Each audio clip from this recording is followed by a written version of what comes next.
Rich and Janet, we've shown you a lot of memorials to homicide victims over the years, but the one on Bernita, or Bam's, bike is pretty powerful. It's a project that she finished a couple months ago, and in that time, the affirmation has continued to pour in. The only one gets on Bam's bike is Bam. But looking at it is a must. Looking at it after it was all done and seeing the vision really come to life, to this day I still can't describe the feeling. Bike never looked better? Bike never looked better. But it's not the look of the bike that Bam is concerned with, it's the heart that went into it. I also had, a niece and nephew who was murdered here in Rochester. And it just, it was something just for everybody to remember. They were the first faces she used, and she just Oh yes, kept we were there from night and day. going. Frederick Tucker that was murdered.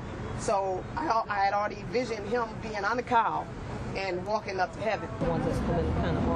I have an excellent airbrush artist that saw my vision, and we just worked on it for a couple of weeks. Each victim, another face, another story, another life cut short. You may know one or two people on here, but to really see how many people have actually been murdered here in Rochester, and knowing that this is only one bike.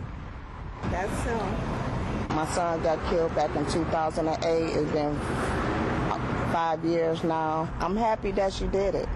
I am. I'm real happy that she did it. And Fred was killed in 1998. Yep. Because it touches other people's lives, then that's what makes me continue to do what I do. Even if that means using another one of her vehicles to do it. This is complete. This is done. That's what's next. That's what's next. That little PT Cruiser is next. I bought the car to also do that the same way that I did my motorcycle. Now, Bam just started getting into riding about a year ago, and she started doing a lot of those anti-violence rides and marches, and that's where she got the idea for the bike. It's absolutely a beautiful work of art to look at up close, but it's also really emotional to stand next to. Janet. I was going to say the artist has done a very good job there. So the families of the victims know then that she is doing this. They absolutely do. She gets the pictures from the families, many of whom come into her shop to get T-shirts made with the pictures of their loved ones. So she has asked for everyone's permission to put those pictures on her bike. Get some bike. Christine Van Timmeren, thank you very much.